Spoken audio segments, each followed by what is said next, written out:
Katika hali ambayo imezua mijadala mikubwa na mizito kwenye majukwaa ya kijamii na kisiasa nchini, mwanamtandao, mwanaharakati na mwanachama wa chama cha demokrasia na maendeleo Chadema, Martin Maranja Masese maarufu kama Triple M, amejitokeza na kumkosoa vikali mwenyekiti mstaafu wa chama hicho Freeman Aikaeli Mbowe.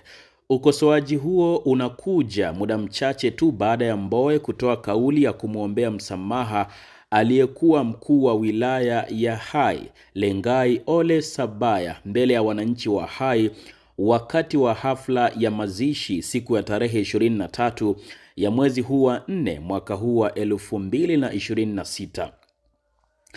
Martin Maranja Masese, ambaye kwa miaka mingi amefahamika kama mshirika wa karibu na mwaminifu wa Freeman Aikaeli Mbowe, safari hii ameonekana kutofautiana naye wazi wazi. Masese anahoji uhalali wa msamaha huo, akidai kuwa unakiuka misingi ya haki kwa wahanga walioumia wakati wakipigania harakati za chama hicho jimboni Hai. Hatua hii ya Triple M imewashangaza watu wengi sana, kwani imedhihirisha kuwa uaminifu wake kwa jina alilolitengeneza kwa kipindi cha muda mrefu unatanguliza maslahi ya wananchi na wahanga kuliko mahusiano yake binafsi na kiongozi huyo mstaafu.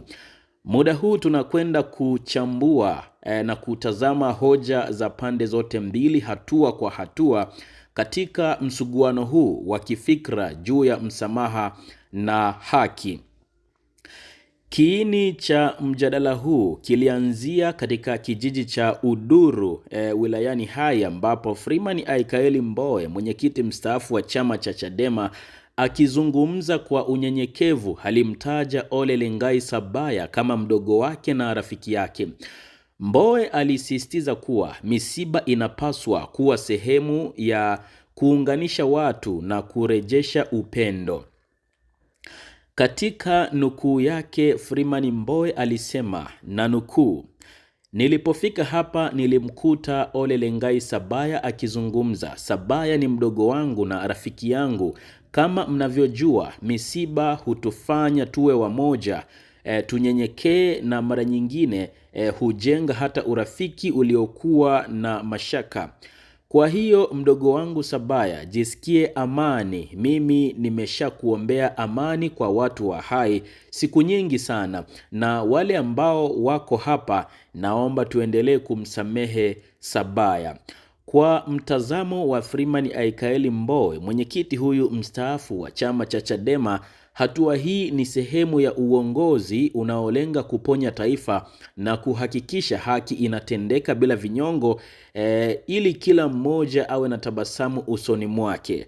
Hata hivyo, mwaliko huu wa msamaha umekutana na upinzani mkali ama mzito kutoka kwa kijana wake huyo wa zamani.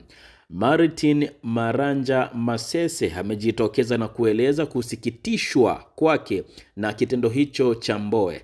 Katika ujumbe wake, Martin Masese anadai kuwa msamaha ni jambo la kibinafsi kati ya aliyekosea na aliyekosewa, na si jambo la kuombeana majukwaani. Triple M anaibua hoja nzito kuhusu watu waliopata madhara makubwa katika kipindi cha uongozi wa Sabaya mkoani Kilimanjaro. Anadai kuwa, na nukuu, wale walioumia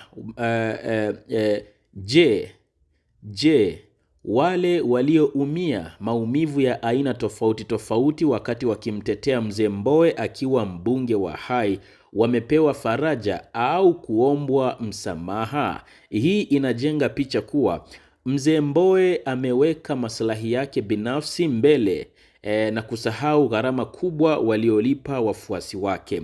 Narudia tena hapa kwa kunukuu maneno haya ya Martin Maranja Masese.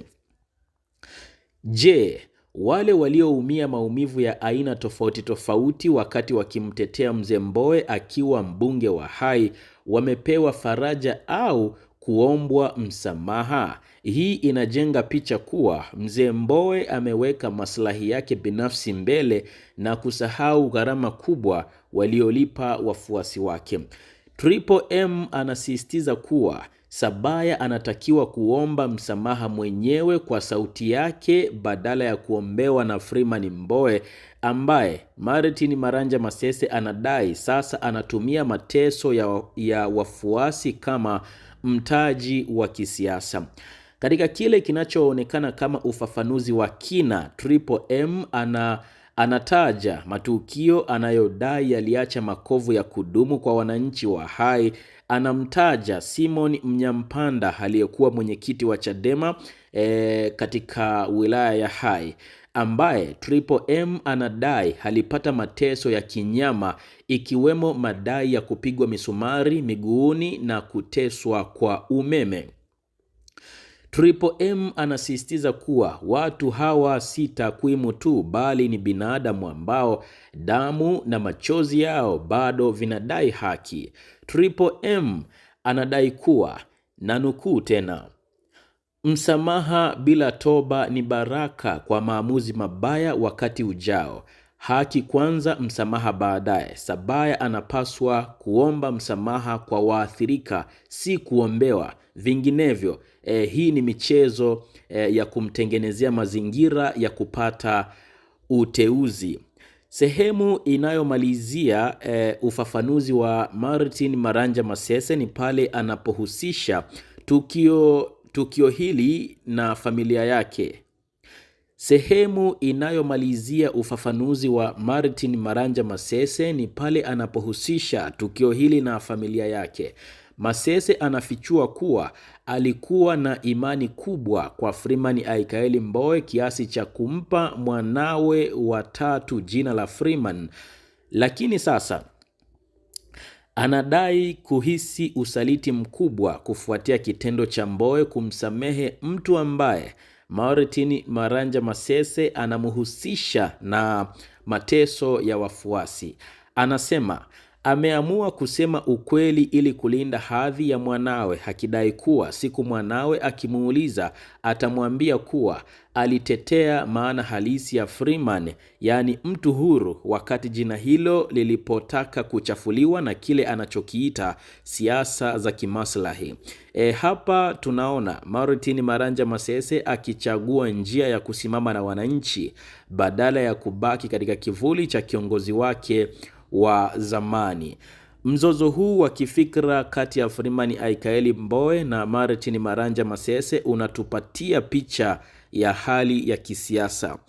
Wakati Mbowe akihubiri unyenyekevu na kusema taifa letu, taifa ni letu sote na mambo ya msamaha, upande wa pili Martin Maranja Masese, mwanamtandao, mwanaharakati na mwanachama wa chama cha Demokrasia na Maendeleo Chadema, lakini pia aliyewahi kuwa mtu wa karibu wa Freeman Aikaeli Mbowe, anatukumbusha kuwa maumivu ya wahanga wa Hai hayapaswi kufutwa kwa maneno laini. Mjadala huu unaacha swali kuu: je, msamaha una maana gani bila toba ya mkosaji? Muda utaamua kama sauti ya Martin Maranja Masese itasababisha mabadiliko katika hicho ambacho amekiibua baada ya Freeman Aikaeli Mbowe kujitokeza hadharani na kumwombea msamaha Ole Lengai Sabaya katika wilaya ya Hai ama katika jimbo la Hai. Hii ndio imekuwa habari ambayo tumekuwa nayo muda huu katika meza yetu ya habari, nasi tumeiandaa na tunaisogeza kwako ili kusudi mpenzi mtazamaji na mfuatiliaji wetu uweze kujua na upate kufahamu ni kipi kinachoendelea kwa sasa ndani ya ardhi ya Jamhuri ya Muungano wa Tanzania, hasa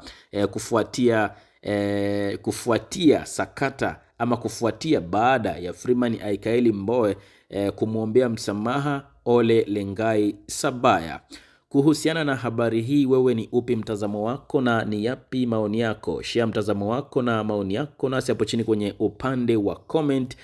Hii hapa ni Habari Kiganjani. Asante sana kwa kuwa nami kuanzia mwanzo hadi mwisho wa habari hii.